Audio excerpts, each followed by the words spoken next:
indaba le ngeke ngisayifunda ngenxa yesikhathi abantu bakaNkulunkulu sezokusenza ukusheshisa. Kepha-ke indaba le engicabanga ukuthi siyazi sonke, indaba yokuphiliswa kowesifazane owabe enesifo somoya. Kuthiwa lo wesifazane wayesegule iminyaka ewu-12 enenkinga yomoya. Ithi le ndaba uma ngabe ikhuluma kithi lo wesifazane kuthiwa wayehluphekile, ehla enyuka ehamba izinyanga, futhi esekhithe yonke imali abenayo, kepha udla ngazimuka nomoya. Ufuna usizo, ubhizi, u-up and down, ufuna usizo, kepha kuthiwa wekudla ngazimuka nomoya. Kakade bantu bakaNkulunkulu, ungathi ngiyambona lo wesifazane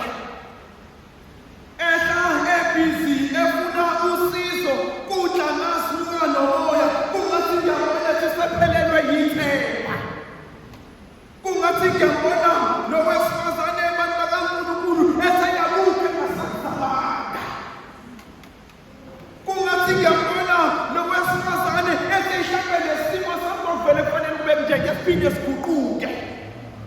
Kakade bantu bakaNkulunkulu, uma ngabe sonke kule nkonzo yokuphiliswa, mhlawumbe kukhona amadodakazi athi mina mhlawumbe isimo sami ngiyasiphinde sishintshe. Mhlawumbe kunamadodakazi athi akuke ngasakuzamanga mina. Akekho udokotela into angayengayanga kuyekepha isimo sami asiguquke. Sengishibashekela up and down, ayikho indawo engayihambani, bekuthiwa iyalengiyele, kuthiwa iyalengiyele, kepha namanje isimo sami masiguquke. Uzizwe fana nalo wesifazane owabe nesifo somoya. Ngiyayithanda abantu bakaNkulunkulu le ndaba uma ngabe izoqhubeka, ngoba kuthiwa lo wesifazane kuthiwa wezwa ngoJesu. Wathi uma ngabe ezwa ngoJesu, kuthiwa waya esixubini ngasemuva wabesethinta ingubo, ngokuba wathi uma ngithinta ingubo yakhe ngiyakusinda. Kuthiwa waya ngasemuva, iyayithinta le ndaba yokuya kwakhe ngasemuva. Ngiyazibuza indaba eya ngasemuva engaqondi kuyena nqolo ukuthi afuna ukuya kuyena.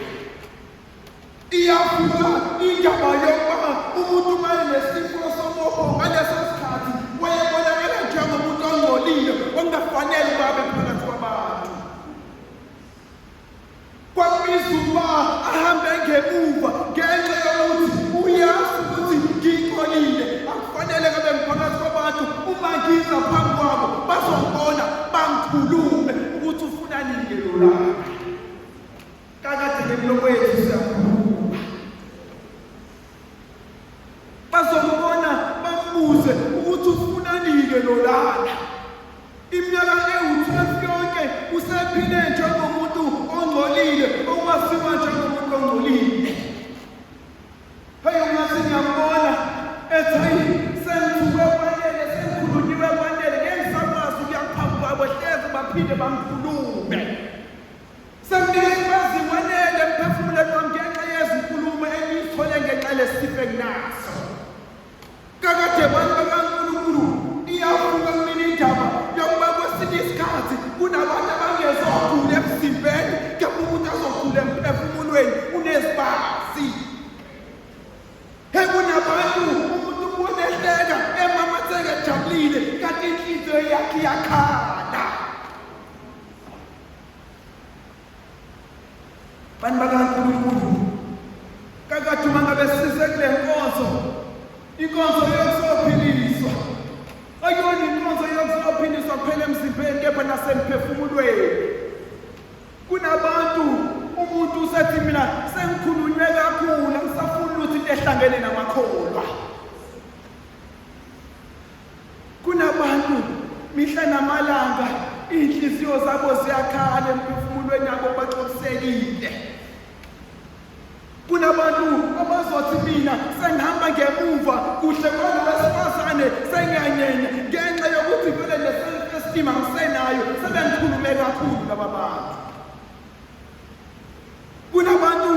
wathi mina sengihamba ngemuva senyanyele sengalingwa kakhulu mina abantu sebengile kakhulu abantu ebengibathemba bathanda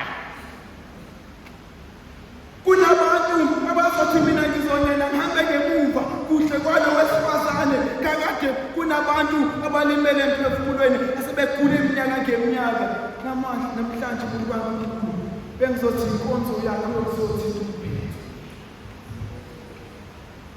bengizothi mina inkonzo yakho yokuzothi imphethe kakade ngiyamthanda bantu kaNkulunkulu uJesu ngelinye ilanga uma ngabe ephikisa owayesehlele eBethsaida iminyaka ewuthekiyethe ekibili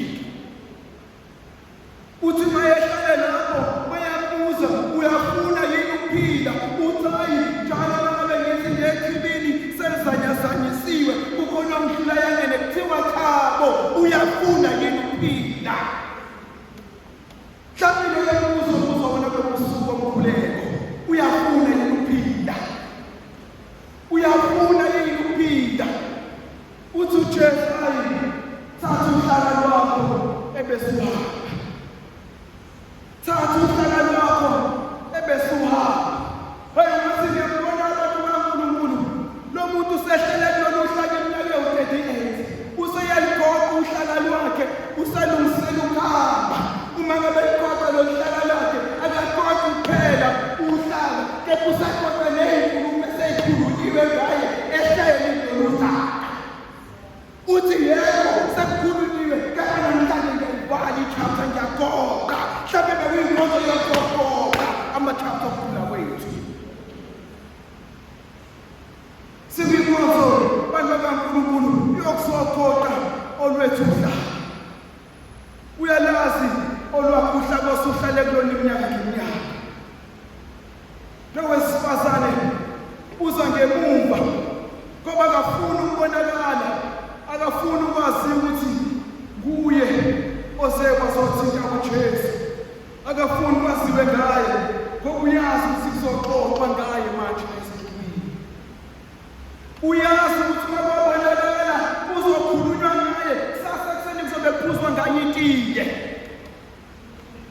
kakade bantu kaNkulunkulu kukhona phakathi kwethu abantu asebegule iminyaka ngeminyaka kepha singazi thina ngokugula kwabo ngebanga ngoba bayazi uma-ke ngabatshela osibanibani kuyoba yimini indaba zekwayo nakuyokhulunywa ngami mhlangane namadodakazi kunabantu abafana nalo wesifazane bahamba ngemuva abafuni kwaziwe ngokugula kwabo ngenxa yokuthi bantu kaNkulunkulu bayahlala bona bayajabula bayahleka kepha ey'nhliziyweni zabo bafihla ukugula okwahlukahlukene bafihle iy'baza abanazo ey'mpilweni yabo bahamba ngemuva bayanela bengiyothi nakele bantu kaNkulunkulu lena yinkonzo yokuzothi uphethe kaJesu kakade masihamba izinto kwabo uphethe akazosizakala ngosizi lwethu akazoxoxa ngosizi lwethu iyangithinta-ke indaba yalo wesifazane uma ngabe yangemuva kuthiwa wahamba ngemuva akezanga ngaphambili nakona khona womuntu kepha uqhamuka ngemuva kwesixuku ze athinte uJesu wenza into engakaze yenzeke yini le yenza engakaze yenzeke umuntu ogulayo wayenesifo somobo wayaziwa njengomuntu ongcolile kwangafanele bephakathi kwabantu ngakho-ke uma ngabe ezoba phakathi kwabantu uzokwenza into engakaze yenzeke uma ngabe ebona uJesu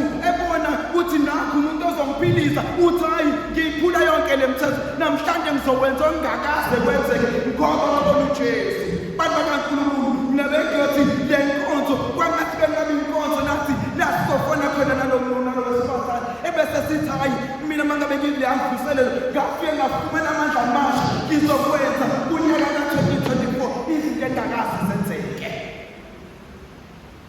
kunyaka ka-2024 ngizokwenza izinto ezingakaze zenbengiyothi mina leake kube inkonzo yokuzofumana amandla wathi uma ngabe bona uJesu wathola isibindi wathola amandla okwenza izinto engakaze zenzeke nabengiyothi le nkonzo yokuzophila unyaka ka-2024 singene la kuthiwa ngenwa khona, unyaka ka-2024 siphume la kuthiwa phulwa khona. Inkonzo yokuzokwenza, yokuzothola amandla okwenza izinto ezingakaze zenziwe. Inkonzo yokuzothola amandla okuzofohla kunyaka ka-2024 kuthi sekukhulunyiwe kuthiwa siyoke sibone kuyakubonakala kokuhamba nje kakade uyakwazi nje ukuphikelelekile. Kuthi sekukhulunyiwe kuthiwa siyoke sibone ukuthi uyophelelaphi, kepha sibone lokhu ufohlile wena ngonyaka ka-2024 kokuthinte umphetho kaJesu. Kuthi sekukhulunyiwe kuthiwa akusoze kwaba khona i-graduate kaMama uSibanibani, akusoze kwaba khona yophumelela kaMama Usibanibani, sibone impumelelo entwala ngoba sithinte umphetho kaJesu. Bantu bakaNkulunkulu, kuthiwa ngelinye ilanga esikoleni thizeni kwakunomfana babemhlupha, wayesemabangeni aphansi eprimary. Bayamhlupha-ke lo mfana njalo ngesinye lokho bakubiza ukuthi bayambhukisha. Inkinga-ke ihambe le ndaba esengakwazi ukuyiphatha lo mfana ayixoxele ubaba wakhe ekhaya. Athi baba ninkinga esikoleni, akusafuni babuye esikoleni ngenxa yokuthi esikoleni bayamhlupha. Athi ubaba wakhe azi-ke kusasekuseni siyavuka siya esikoleni la ufunda khona, ngifuna ukukhombisa labo abakuhluphayo. Athi baba ngeke kwazi ukuthi uzothi uma usuhambile ebese mina besala beyamhlupha. Athi hayi, kusasekuseni mina nawe sibheke esikoleni, ngifuna ukukhombisa labo abakuhluphayo. Nangempela ngakusasekuseni bahambe bebheke esikoleni. Umfana uhamba uyanqenqazela, uyasaba, akazi uzobakhomba kanjani ngoba uyabasaba, uyazi ukuthi uzothi angahamba ubaba basale bamhluphe. Kepha-ke kuthi kunjalo uyahamba ubakhulumbambe ngesandla uthi asambe mkhombise bona labo bafana. Bathi bengafika esikoleni bebona labo bafana kade bemhlupha, ebese lo mfana ethola isibindi ebakhomba ethi baba naba labantu abangihluphayo. Lo mfana uthola isibindi sokubakhomba, hhayi ngenxa yokuthi yena unamandla, kepha ngenxa yokuthi uyaqonda ukuthi khona ubaba wami ngeke bangenze lutho. Bengiyothi mina abantu bakaNkulunkulu kule nkonzo yokuzophiliswa, kule nkonzo yokuzoqala unyaka, ake kube inkonzo yokuzophulela. Kakade thina siyaqonda sithinte umphetho, akekho ozakusinyakazisa. Inkonzo bantu bakaNkulunkulu yokuzosipha amandla okuthi nala siwa sivuke sibe ngey'nyawo, hhayi ngenxa yokuthi siyakwazi sinawo amandla okuphakama, kepha ngenxa yokuthi siqala unyaka okuzothinta umphetho walelo sipho amandla okuphakama. Bantu bakaNkulunkulu, ngiyayithanda indaba etholakala kwizenzo zabapostoli. Thiwa uPetru noJohane bayahamba ngelinye ilanga baya ethempelini. Uma ngabe beye ethempelini kuthiwa kukhona owayebhizi esangweni lasethempelini, ubhizi uyacela, akakwazi ukuhamba ubhizi uyacela imali ukuthi bonke abangena ethempelini bamaphi imali. Kuthiwa kwenzekile-ke ngaleli langa bafika uPetru noJohane beze ethempelini abatshele nayo imali njengenjwayelo, kepha namhlanje wathola impendulo eyisimanga. Uthi uPetru ebhekela kuye uthi hayi ngicela ningikhiphe, kepha uPetru uyaphenduka uthi mntanami isiliva nagolide asinakho, kepha thina sithi ngegama likaJesu sukuma uhambe. Bantu bakaNkulunkulu, bengiyothi mina uma ngabe sikule nkonzo yokuzophiliswa, inkonzo yokuzofumana amandla, inkonzo yokuzothinta umphetho, yebo sizothi isiliva nagolide asinalo, kepha ngegama likaJesu bonke abagulayo basinde. Sizokuthi yebo isiliva nagolide asinalo, kepha ngegama likaJesu abalapheke labesibashiyile emakhaya abagulayo ababangwa nezimpi. Yebo isiliva nagolide asinakho, kepha-ke kwangathi ngale nkonzo bonke abathandiweyo bethu nalabesibashiyile emakhaya kwangathi uNkulunkulu ube ngaba nomusa kubo abathile. Sengiphethe abantu bakaNkulunkulu, kunenkonzo engifuna singene kuyona, kunenkonzo engifuna singene kuyona eyenziwa yilo wesifazane. Uthi uJesu esezwile ukuthi khona umuntu omthintile kwakhona amandla aphumayo kuyena uyabuza ukuthi ubani lo omthintile kuthiwa sokwazi mina ukuthi kangaka uthi akukhona omthintile kuthiwa lo wesifazane ezazi into ayenzile kuthiwa wasondela kuJesu wazilahla ey'nyaweni wabika konke kuthiwa wasondela wazilahla ey'nyaweni wabika uNkulunkulu bengiyothi manje ake singene enkonzweni yokusobika konke bengizothi kunina abantu bakaNkulunkulu ake singene enkonzweni yokusobika wenzoza ake esukumeni mengiyinyawo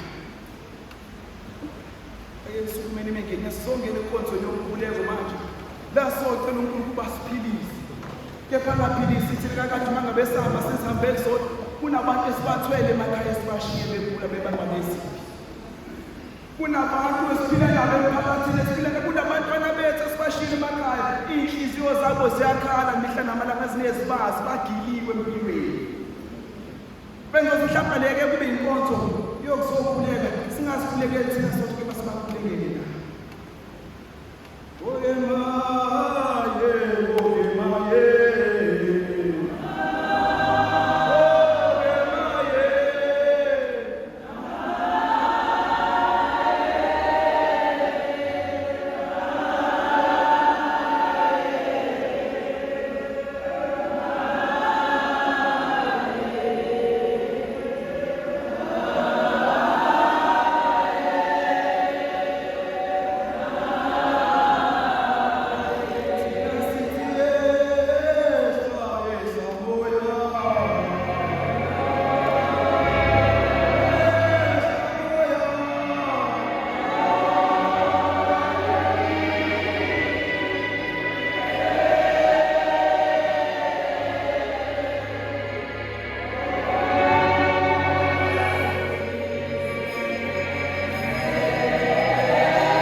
mhlambe wena bokuyozinyeza ngokusuka ngokubusuku nawe lo uzothinta khona umphethe bese kuphuma amandla kuJesu bese kuphinduleke yakhe impilo sizongena kwinkonzo yokukhuleko manje la sokhuleka khona sonke manje thina sithi yehla moya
kuthi nala kukhona ungaboni ngasonini wena Nkosi ulethuqolelana nokuthanda ake Nkosi utshela uthando luzwane emakhaya sivela kuyo kakade Nkosi indaba uma ngabe yonakele emakhaya sinako ukuthi sibe sisithatha siyisa ngaphandle bese sifike sibulala abanye abantu silimaza abanye abantu ngaphandle ake Nkosi uba nomusa phakathi kwabantu ababezela ngobusuku bathi lezana sakhe siphila sesipulisa kuthi la bezothi umphetho wabo bese wena Nkosi udedela amandla akho kuba ihleli phezu kwabo wena unguyise benendodana nomoya ogcwele